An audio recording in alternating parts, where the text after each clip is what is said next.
안녕하세요.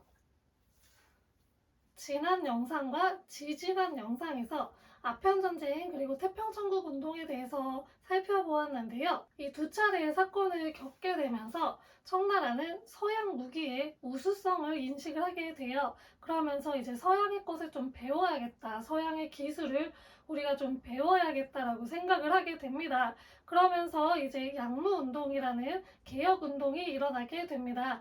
이 양무운동은 한국 근대사를 공부하신 분들은 좀 익숙하실 텐데요.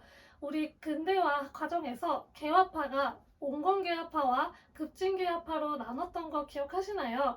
이 온건개화파가 모델링으로 삼았던 개혁 방안이 바로 이 청나라의 양무운동입니다. 그 양무운동이 바로 이 양무운동이고요. 양무운동의 기본 사상은 중체서용론이었습니다. 중체서용론은 중국의 그런 체제들은 그대로 유지를 하면서 서양의 기술을 가져와서 사용하자는 거예요. 그래서 청나라의 정치제도나 아니면 사상들은 그대로 두고 이것은 변화시키지 않고 서양의 발전된 기술들을 가져다가 사용해서 이거를 발전시키자 한 게 바로 양무운동의 중체서용론입니다. 이 양무운동 개혁의 주도 세력은 지난 영상에서 말씀드렸다시피 태평천국군을 진압하는 데 큰 공을 세웠던 한인 관료 집단들이었는데요. 대표적으로 이홍장, 증국번, 좌종당 등이 있습니다. 이 사람들에 의해서 이 양무운동이 실시가 되었습니다. 먼저 금릉기기국이라는 것을 설치를 해서 근대적인 군수공업을 육성을 하였고요. 그리고 복건, 남양, 북양에 3함대를 결성을 했고요. 또 해군 암문을 설치를 해서 해군을 육성하는 데도 공을 들였습니다. 그리고 동문관이라는 곳을 설치를 해서 외국어 교육도 시켰습니다. 이렇게 외국어 교육도 시키고 또 근대적인 군수공업도 발전을 시키면서 기술적으로는 굉장히 많이 발전을 시켰는데요. 결과적으로는 이 양무운동은 실패 판명이 나게 됩니다. 그 이유는 아까 중체서용론 말씀드렸다시피 기본적인 그런 청나라의 기초가 되는 그런 사상들은 바꾸려고 하지 않고 그런 서양의 발달된 것만 가져오려고 하다 보니까 이게 원래 그 청나라에서 생활하고 있던 백성들은 그 기술들을 빠르게 받아들이지를 못했던 거예요. 당시에 중국에서는 자급자족적인 경제 체제가 굉장히 강했어요. 그 아편전쟁 할 때도 말씀드렸는데 중국은 굉장히 땅이 넓고 자원이 풍부한 나라여서 자급자족이 충분히 가능했던 나라였거든요. 그래서 굳이 그런 서양의 발달된 기술들이 필요가 없었던 거예요. 그래서 이 발전된 기술들이 파급하는데 좀 미비했다라고 합니다. 또한 관독상판제라는 게 모순이 발생을 하는데요. 관독상판제는 청나라가 외국 세력에 대항을 해서 이 자국의 기업을 지키기 위해서 뭐 세제, 세금 이런 거나 아니면 독점할 수 있도록 특혜를 부과했던 걸 이야기를 해요. 당연히 이런 걸 이제 인정을 해주게 되면 그 기업의 부패와 비능률이 발생을 하게 되죠. 이런 관독상판제의 모순이 있었고요. 또 이 양무운동을 주도했던 세력들이 중앙 집권적인 세력이 아니었어요. 지방에서 개별적으로 이렇게 실시가 되다 보니까 이게 조직적으로 체계적으로 실시가 되지 못했던 거예요. 그래서 결론적으로는 대만 사건 그리고 청불전쟁, 청일전쟁에서 패배를 하게 되면서 이 양무운동이 실패로 판명이 되었습니다. 이 양무운동을 실패로 판명하게 한 대만 사건, 청불전쟁, 청일전쟁에 대해서 간단하게 말씀드리도록 하겠습니다. 대만 사건은 말 그대로 대만에서 일어난 사건인데요. 대만 사건은 대만에 거주하고 있던 토착민들이 그 류큐의 표류된 그 류큐 사람들을 살해한 사건이 발생을 하게 됩니다. 이때 이제 일본에서 이걸 좀 어떻게 처리를 해라 라고 청나라한테 이야기를 하는데 청나라가 이때 이 문제에 대해서 제대로 해결하려고 하지 않고 회피를 하게 됩니다. 이에 이제 계속 이제 요구를 하지만 회피를 하고 이때 일본이 류큐 교민들이 살해된 거를 가지고 자기들이 복수를 하겠다라고 하는 차원에서 원정 출병을 나서요, 대만으로. 근데 당시에 류큐는 독립왕국이었어요. 그 한국사 공부하신 분들 중에서 류큐 좀 많이 들어보셨을 텐데 중개무역으로 굉장히 번성했던 지역이었거든요. 나라였어요. 하나의 독립적인 나라였는데 당시 일본이 이 류큐를 굉장히 노리고 있었어요. 그런데 이 류큐 교민, 그 표류민들이 살해당한 것을 일본 사람들이 복수하겠다고 대만에 갔다. 근데 이거를 청나라가 인정을 해줬어요. 이건 무엇을 의미하냐면 청나라가 류큐를 일본의 땅으로 인정을 해줬다는 꼴이 돼버린 거예요. 결국에 이 사건을 계기로 류큐는 일본의 오키나와 현으로 편입이 되게 됩니다. 그리고 이 당시 이제 청나라는 아무런 손을 쓰지를 못했잖아요. 그래서 굉장히 큰 굴욕을 맛보게 되었습니다. 그리고 청불전쟁은 청나라하고 프랑스하고 베트남을 놓고서 전쟁을 벌였던 걸 이야기하는데요. 당시 이제 프랑스가 아시아 지역으로 진출을 하면서 베트남을 보호국화하려고 하였습니다. 이에 이제 베트남이 청나라에 요청을 해요. 우리 좀 도와달라고 요청을 하고 청나라가 그것을 이제 수용을 해서 군대를 데리고 오는데 당시에 이제 베트남하고 프랑스하고 후에 조약이라는 조약을 맺게 돼요. 여기서는 프랑스가 베트남을 보호국화하겠다는 내용이 들어가 있어요. 그래서 이제 이를 막기 위해서 청나라가 프랑스하고 전쟁을 벌이는데 결국 청나라가 패배를 하고 맙니다. 그래서 이 이홍장하고 푸르니에라는 두 사람이 협정을 맺게 되는데요. 이 협정 내용에는 후의 조약을 승인한다라는 내용이 들어있어서 결론적으로 이 베트남 또한 청나라의 종주국에서 벗어나 프랑스의 보호령으로 들어가게 되었습니다. 마지막으로 청일전쟁은 청나라와 일본이 전쟁을 벌인 걸 이야기합니다. 우리 조선에서 갑신정변이 일어난 후에 청나라하고 일본 간에 텐진조약이라는 조약이 맺어지게 돼요.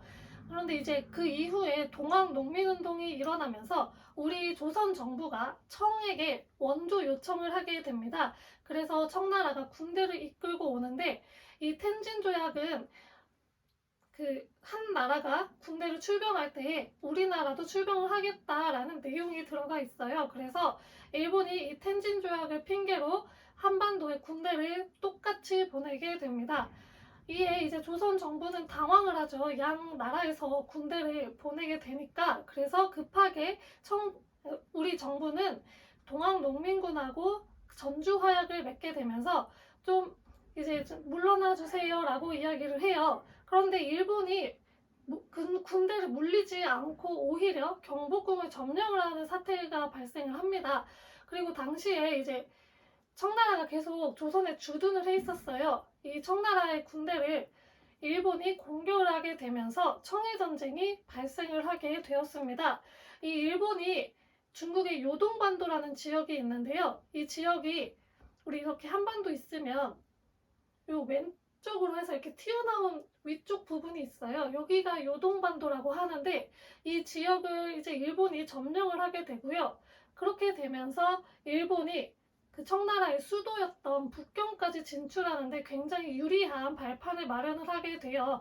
이 수도를 함락을 당하면 그 나라는 완전히 끝나게 된 거잖아요. 그래서 청나라는 굉장히 다급해져서 급하게 이제 일본하고 조약을 체결할 수밖에 없었습니다. 그 조약 내용은 굉장히 일본에게 유리했던 조약이었습니다. 이 조약을 통해서 요동반도와 대만 그리고 팽호 열도 이 지역을 일본에게 넘겨주게 돼요. 그리고 최애국 대우 4개 항구 개항 이런 내용을 담고 있었는데 이후에 러시아하고 프랑스하고 독일이 일본의 그런 세력 확장을 우려를 했고 이 나라들도 중국의 시장을 노리고 있었기 때문에 이 중국이 완전히 일본에게 넘어가는 것을 경계해서 이 세 나라가 이 시모노세키 조약에 간섭을 하게 됩니다.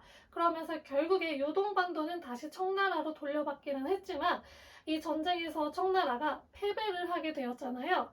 그래서 이 양무운동의 성과가 아무것도 없었다는 것을 인정을 하고 양무운동이 실패했다고 인정을 하게 되었습니다. 이 양무운동의 실패는 이후에 변법자강운동이 일어나는데 굉장히 큰 영향을 끼치게 됩니다. 양무운동의 실패 이후에 입헌군주제를 주장하는 개혁파들이 나타나게 되는데요. 대표적으로 강유위와 양계초가 있습니다. 이번 영상에서는 강유위에 대해서만 잠깐 살펴볼 텐데요. 강유위는 캉유웨이라고도 불립니다. 중국 발음으로는 캉유웨이가 맞아서 이제 캉유웨이라고 많이 불리는데요. 이 강유위는 공자계제론이라는 사상을 이야기를 해요. 공자계제론은 고문 경전들이 모두 다 위조가 된 거고, 이 입헌 정치는 공자의 사상을 계승한 거다라고 이야기를 하면서 기존의 그 유학 사상을 뒤엎는 그런 파격적인 이야기들을 하게 됩니다.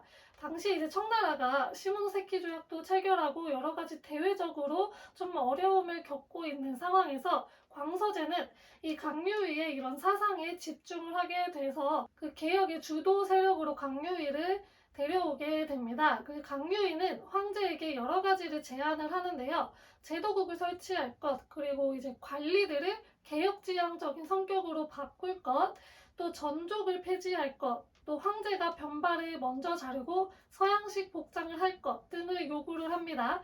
이에 이제 황제는 이걸 다 들어주지는 않고요. 어떤 것들을 들어주냐면 이 과거 시험에서 팔구문을 폐지를 합니다.